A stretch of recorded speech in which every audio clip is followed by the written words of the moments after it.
The first thing every writer thinks about before writing their magnum opus is the climax, the big moment, the final battle to which the entire plot preceding it pales in comparison. Not exactly the ending, but the part right before it that sticks with the audience and can make or break your narrative. This is because the climax, in many ways, is what your plot has been building up to, the point where your characters finish their arcs, their growth as people, and all of the questions you've been building up over the course of your entire narrative are finally answered. But that's a lot to keep track of.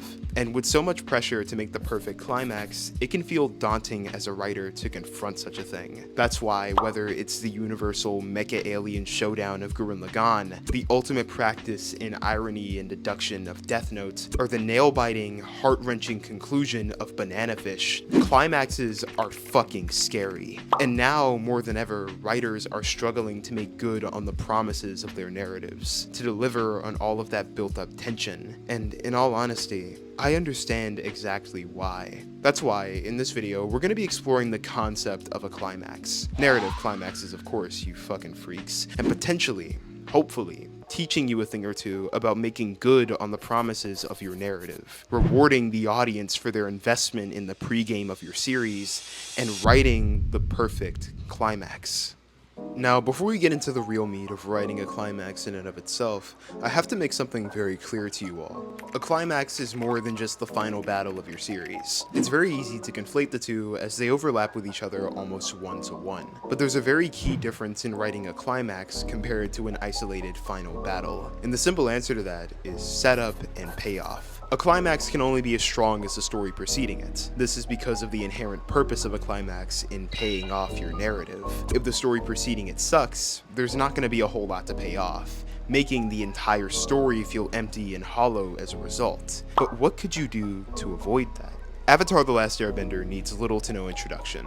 If you haven't seen it, it's on Netflix. Watch it. And if you have seen it, then you can predict almost exactly what I'm about to say. Avatar: The Last Airbender does a brilliant job at setting up its plot and characters even after they're introduced, which further contributes to the building of hype for the climax. It's always in the mind of the viewer, the final battle with Fire Lord Ozai, and as the characters grow and develop, crawling closer and closer to the level of the Fire Lord himself, we as the audience are invested. The first time we see Aang enter the Avatar state, we're made privy to a whole new level of power. When we meet Toph for the first time, we're excited to see how she grows and develops as a character. We see the effects of the Fire Nation on the world surrounding it, and this makes us burn with the very same passion as our main characters. All of this is the setup before the climax. The climax, of course, being the final battle with Ozai himself. And by the time the fight arrives, we're prepared to see something amazing. We know how far Aang has come, but most importantly, we know what he has to lose in defeat and what he has to gain in victory. We understand the stakes of his climactic encounter, and this keeps us glued to the screen. Stakes are a funny thing to classify when discussing any form of media, because a story with all the setup in the world can still have no stakes. If that setup doesn't matter, if it doesn't mean anything and the villain is negligible at best, then all you're really setting up are non-issues, don't you think? Stakes are an important thing to consider before writing your climax, because it can serve as a gauge on how to handle your story as a whole. A story with low personal stakes should have a more sweeping climax, deciding the fate of the entire world, or otherwise something beyond the protagonist of your narrative. And on the flip side, a story with low sweeping stakes should be much more personal, focusing on the characters themselves and what they have to fight for on a personal level. One Piece is a series that I bring up a little bit too much, but it has this philosophy down to a science, strangely enough. And when I say a science, I mean it's something that you can track between every arc. Wano, Luffy and Kaido don't interact with each other outside of fighting, and so Luffy's main motivation during the battle isn't some personal beef with the guy, but instead the fate of all of Wano itself. Sweeping. Enies Lobby. At this point in the story, Nico Robin's death doesn't mean much of anything for the plot, as none of the poneglyphs have been found yet, and so it's a much more personal narrative, where for the first time in her life, Robin isn't being supported by someone for her abilities or her past, but rather her value as a person. Personal. One Piece can teach you a lot about balancing the motivation of individual characters with the stakes of your story as a whole, and this guarantees that the climax will be investing every time because the characters are fighting for the moment, as opposed to a long-term goal that outscales it, or a goal so small and minuscule that it feels like a contrivance. That's not to say that scale can't be relative to your plot, of course, but more so that narratives where character motivations are less rigid are more likely to have more interesting climaxes. And I suppose on that note, it's about time we talk about what you really came here for. Ironically enough, the climax of this video. The climax, obviously. What's up? My name is John, and I hope you've enjoyed the video thus far, because there's something I want to discuss before we talk about writing a climax, and it's the scene that comes immediately before it. Something that's so small and insignificant that it doesn't even appear on most charts displaying proper plot structure. A scene that I like to call the moment of truth.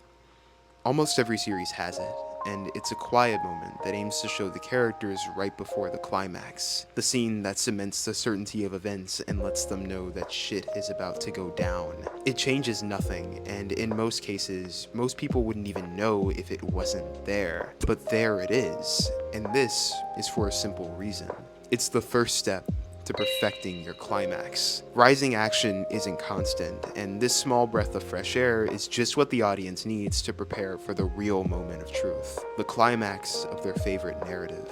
The climax of your narrative. The first thing every writer thinks about before writing their magnum opus is the climax. And this is for a variety of reasons. It's the most important part of a narrative, and without it, a story would fall flat, feeling incomplete, and fading away in the minds of the audience as bigger and better stories make themselves known. Returning to Avatar: The Last Airbender, Aang's final battle with Ozai is without a doubt the climax of the series, and it's one of the best climaxes in any piece of media because it follows through on the messages of the series. Aang enters the Avatar state and defeats Ozai, but chooses to spare him, instead stripping him of his abilities. It's the most memorable part of the battle, and in many ways, it's what cemented Avatar in the minds of its audience, like a good climax is supposed to do. A good climax serves as a conclusion to the conflict of the narrative, not really the ending more than it is the final point before the closing thoughts. One final push of the author's ideology,